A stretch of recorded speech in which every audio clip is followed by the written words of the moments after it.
హైదరాబాద్ చుట్టుపక్కల ప్రాంతాల్లో future city నిర్మాణం కోసం అదనంగా 15,000 ఎకరాలను సేకరించాలని సీఎం రేవంత్ సర్కార్ నిర్ణయించింది. ఇప్పటికే దాదాపు 13,973 ఎకరాల భూమిని ప్రభుత్వం సిద్ధం చేసింది. దీనికి అదనంగా మరో 15,000 ఎకరాలకు పైగా భూమిని ల్యాండ్ పూలింగ్ ద్వారా సేకరించాలని ప్రభుత్వం భావిస్తోంది. అంటే దాదాపు 30,000 ఎకరాల్లో ఫ్యూచర్ సిటీని ఏర్పాటు చేసేందుకు ప్రణాళికలు రూపొందిస్తోంది. రైతుల అంగీకారంతో భూమిని సేకరించేందుకు సన్నాహాలు చేస్తున్నారు అధికారులు. అంతేకాక పక్కనే ఉన్న వేల ఎకరాల అటవీ భూముల్లో కూడా పర్యాటకులను ఆకర్షించేలా నైట్ సఫారీ తదితర ప్రాజెక్టుల రూపకల్పన చేస్తోంది.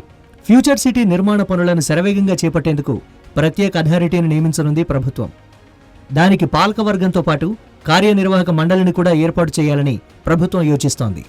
రంగారెడ్డి జిల్లా కలెక్టర్గా పనిచేస్తూ ఇటీవల బదిలీ అయిన శశాంక్ను ప్రభుత్వం కొత్తగా చేపట్టే ప్రాజెక్టులకు సంబంధించి ప్రత్యేక అధికారిగా నియమిస్తూ ఇటీవల జీవో విడుదల చేసింది. ఫ్యూచర్ సిటీ నిర్మాణ బాధ్యతలు కూడా ఆయనకే అప్పగిస్తున్నారు. ఫ్యూచర్ సిటీ పనుల పర్యవేక్షణకు నానక్రామ్గూడలోని హెచ్ఎండిఏ గ్రోత్ కారిడార్ కార్యాలయాన్ని కేటాయించారు. త్వరలోనే అవసరమైన సిబ్బందిని నియమించుకోనున్నారు. భూసేకరణ విషయంలో ప్రజల నుంచి ఎలాంటి వ్యతిరేకత రాకుండా చాలా జాగ్రత్తలు తీసుకుంటున్నారు. నష్టపరిహారం విషయంలోనూ కొంత ఉదారంగా ఉండాలని ప్రభుత్వం భావిస్తోంది. ఇంతకు ముందెన్నడూ లేని రీతిలో అభివృద్ధి చేసిన ప్లాట్లలో రైతులకు 50 నుంచి 60% భూమిచ్చే అంశాన్ని పరిశీలిస్తోంది.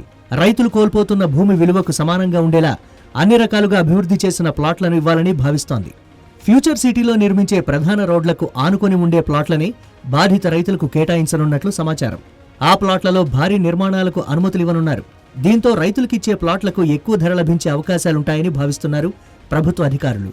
అసైన్డ్ భూములు సేకరించినా వాటిని అనుభవిస్తున్న వారికి తగిన న్యాయం చేసేలా అభివృద్ధి చేసిన ప్లాట్లను ఇవ్వనున్నారు. ఇదో సంచలన నిర్ణయమనే చెప్పాలి. ఇక ఔటర్ రింగ్ రోడ్డు నుంచి ఫ్యూచర్ సిటీని కలుపుతూ రీజనల్ రింగ్ రోడ్డు వరకు 41.5 కిలోమీటర్ల మేర నిర్మిస్తున్న 300 అడుగుల గ్రీన్ఫీల్డ్ రహదారి పనులను ప్రభుత్వం శరవేగంగా పూర్తి చేస్తోంది. తొలి విడత రావిర్యాలలోని outer ring road exit number 13 నుంచి ఫ్యూచర్ సిటీలోని స్కిల్ డెవలప్మెంట్ యూనివర్సిటీ వరకు గ్రీన్ఫీల్డ్ రహదారి నిర్మాణం చేపట్టనున్నారు. దీనికోసం ఇటీవల భూసేకరణకు నోటిఫికేషన్ జారీ చేశారు. ఈ రహదారి కోసం 449 ఎకరాల 27 సెంట్ల భూమిని సేకరిస్తోంది ప్రభుత్వం.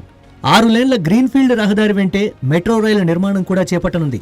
దీనికి సంబంధించి భూసేకరణ కోసం నోటిఫికేషన్ ఇచ్చిన సర్కార్ రోడ్డు నిర్మాణానికి మార్కింగ్ పనులు కూడా పూర్తి చేసింది. మహేశ్వరం మండలంలోని కొంగరకుర్దు ఏ గ్రామంతో పాటు ఇబ్రహీంపట్నం మండలంలోని ఫిరోజ్గూడ, కొంగరకలాన్, కందుకూరు మండలంలోని లేమూరు, రాచలూరు, తిమ్మాపూర్, గుమ్మడివెల్లి, పంజాగూడ, మీర్ఖాన్పేట గ్రామాల్లో మార్కింగ్ ప్రక్రియ పూర్తి చేశారు. ఈ గ్రీన్ఫీల్డ్ రహదారికి ఆనుకొని మెట్రో రైల్ నిర్మాణం చేపట్టనున్నారు. ఈ రహదారికి 2వ విడత భూసేకరణ నోటిఫికేషన్ను ఈ వారంలోనే ఇవ్వనున్నట్లు తెలుస్తోంది. స్కిల్ వర్సిటీ నుంచి కొత్తగా నిర్మించే రింగ్ రోడ్డు వరకు భూసేకరణ కోసం నోటిఫికేషన్ సిద్ధం చేశారు. ఇందుకోసం దాదాపు 500 ఎకరాల వరకు సేకరించనున్నట్లు సమాచారం. ఫ్యూచర్ సిటీలో ప్రభుత్వం ప్రతిష్టాత్మకంగా నిర్మిస్తున్న స్కిల్ వర్సిటీ నిర్మాణ పనులు కూడా ప్రారంభమయ్యాయి. స్కిల్ యూనివర్సిటీ నిర్మాణ పనులకు అదానీ కంపెనీ 100 కోట్ల రూపాయలు విరాళం ఇవ్వగా mega engineering infrastructure limited company 200 కోట్ల రూపాయలతో ఇక్కడ భవన నిర్మాణం చేపడతామని ముందుకొచ్చింది. ఇదిలా ఉంటే అంతర్జాతీయ నగరాలకు ధీటుగా ఫ్యూచర్ సిటీని నిర్మిస్తామని ప్రభుత్వం ప్రకటించింది. అందుకోసం ఇందులో అన్ని వనరులు, సౌకర్యాలు ఉండేలా ఏర్పాట్లు చేస్తోంది. అన్ని వర్గాల వారు ఇక్కడ జీవించేలా ప్రణాళికలు రూపొందిస్తోంది. ఇప్పటికే మలక్పేటలో 150 ఎకరాల్లో ఉన్న హైదరాబాద్ రేస్ క్లబ్ను ఇక్కడకు తరలించే ఏర్పాట్లు మొదలయ్యాయి. అలాగే ప్రపంచ స్థాయి గోల్ఫ్ క్లబ్ నిర్మించేందుకు 250 ఎకరాలు కేటాయించాలని నిర్ణయించింది ప్రభుత్వం. ఇక్కడ పలు అంతర్జాతీయ సంస్థలు తమ కార్యకలాపాలను ప్రారంభించే అవకాశం ఉండడంతో ఇందులో పనిచేసే ఉన్నత శ్రేణి ఉద్యోగులు, వ్యాపారవేత్తల అభిరుచులకు అనుగుణంగా బిలియనీర్ల క్లబ్ను ఏర్పాటు చేయనున్నారు. ఇక బీసీసీఐ కూడా ఇక్కడ అతిపెద్ద స్టేడియం నిర్మించేందుకు ముందుకు వచ్చింది. ఈ ప్రాంతంలోని కొన్ని పరిశ్రమలు నెలకొల్పేందుకు పారిశ్రామికవేత్తలు ఆసక్తి చూపుతున్నారు. అమెరికాలోని వరల్డ్ ట్రేడ్ సెంటర్ తరహాలో వాణిజ్య కేంద్రాన్ని నిర్మించేందుకు వరల్డ్ ట్రేడ్ ప్రతినిధులు కూడా ముందుకొచ్చారు. ఈ మేరకు ఇటీవల స్థల పరిశీలనకు వచ్చిన అసోసియేషన్ ప్రతినిధులు 70 ఎకరాలు కేటాయించాలని కోరినట్లు తెలిసింది. ఫ్యూచర్ సిటీకి అవసరమైన తాగునీటిని కృష్ణానది నుంచి తరలించనున్నారు. ఫ్యూచర్ సిటీలో హెల్త్ సైన్స్ పేరుతో 5,000 ఎకరాల్లో గ్రీన్ ఫార్మా సిటీని నిర్మించనున్నారు. ఇప్పటికే ఇక్కడ భూమి కోసం దాదాపు 300 ఫార్మా కంపెనీలు దరఖాస్తు చేసుకున్నాయి. ఇందులో రాష్ట్రంలోని ప్రధాన ఫార్మా కంపెనీలకు తొలి విడత భూ కేటాయింపులు చేసేందుకు సర్కార్ గ్రీన్ సిగ్నల్ ఇచ్చింది. వీటిని ఫ్యూచర్ సిటీకి చివర్లో ఉండేలా ప్రణాళిక రూపొందిస్తున్నారు. 5 ఫార్మా కంపెనీలకు 50 ఎకరాల చొప్పున 250 ఎకరాలను కేటాయించాలని నిర్ణయించినట్లు సమాచారం.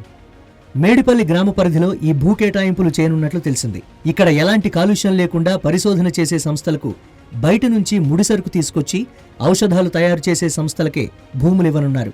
దీంతో పరిశ్రమలు పెట్టుబడి పెట్టేందుకు ఆసక్తి చూపి రాష్ట్రం అభివృద్ధి చెందేందుకు ముందుకు వస్తాయని భావిస్తోంది ప్రభుత్వం.